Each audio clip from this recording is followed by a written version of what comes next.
जय हिंद दोस्तों।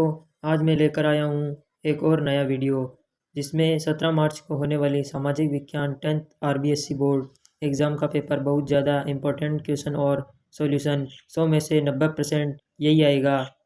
तो चलिए शुरू करते हैं। प्रश्न नंबर एक है हमारा, जर्मेनिया किस राष्ट्र का रूपक बन गई थी? तो इसका सही आंसर होगा ऑप्शन है जर्मनी।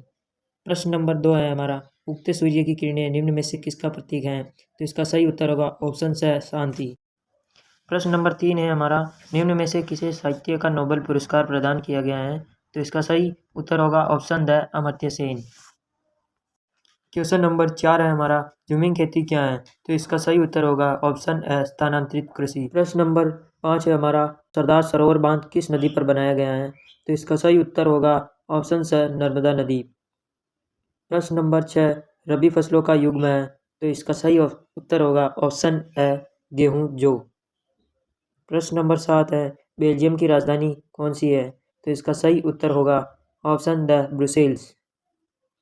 प्रश्न नंबर 8, निम्न में से कौन सा विषय संविधान में सशक्तिकरण की किसी भी सूची में नहीं है? तो इसका सही उत्तर होगा कंप्यूटर सॉफ्टवेयर।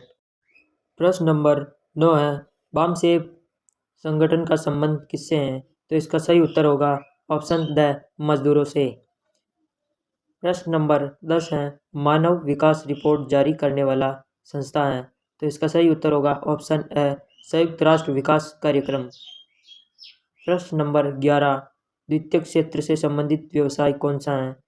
तो इसका सही उत्तर होगा ऑप्शन ए उद्योग। प्रश्न नंबर 12 है, निम्न में से कौन सा देश सस्ता विनिर्माण केंद्र का उदाहरण है? तो इसका सही उत्तर होगा ऑप्शन ब चीन। प्रश्न नंबर 2 है, रिक्त स्थानों की पूर्ति कीजिए। इसका पहला प्रश्न है, एक साथ बहुत सारे देशों में व्यवसाय करने वाली कंपनियों को कौन सा निगम कहा जाता है? तो इसे बहुराष्ट्रीय कंपनियां निगम कहा जाता है। प्रश्न नंबर 2 है, जीवमंडल से प्राप्त संसाधन जिनमें जीवन व्याप्त हैं कहलाते हैं? तो इसमें जैव संसाधन कहलाते हैं। प्रश्न नंबर 3, व्यक्तियों के बीच धार्मिक आस्था के आधार पर भेदभाव नहीं करने वाला व्यक्ति कहलाता है? तो धर्मनिरपेक्ष व्यक्ति कहलाता है। प्रश्न नंबर 4, किसी देश की आय उस देश के सभी की आय है? तो इसका सही उत्तर होगा नागरिक की आय। प्रश्न नंबर 5, तृतीय क्षेत्र को भी कहा जाता है? तो इसका सही उत्तर होगा सेवा क्षेत्र कहा जाता है। प्रश्न नंबर 6, में तीव्र उन्नति ने वैश्वीकरण की प्रक्रिया को उत्प्रेरित किया है? तो इसका सही उत्तर होगा संचार में। प्रश्न नंबर हमारा है 3, अति लघुत्तरात्मक प्रश्नों का उत्तर। तो इसमें तीसरे का पहला है, मारियान की प्रतिमाएं सार्वजनिक चौका पर क्यों लगाई गई हैं? तो इसका सही उत्तर होगा ताकि जनता को एकता की राष्ट्रीय प्रतीक की याद आती रहे। प्रश्न नंबर 2 है हमारा, किसी बीमारी ने 1890 के दशक में 90% मवेशियों को मौत की नींद सुला दिया?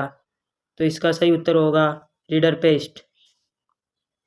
प्रश्न नंबर 3 है, ब्रिटेन वुड्स सम्मेलन किस देश में आयोजित किया गया?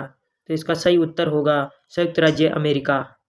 प्रश्न नंबर 4 है, वनों से प्राप्त होने वाली 2 वस्तुओं के नाम बताइए? तो इसका सही उत्तर होगा लकड़ी और औषधि। प्रश्न नंबर 5 है हमारा, टाका क्या है?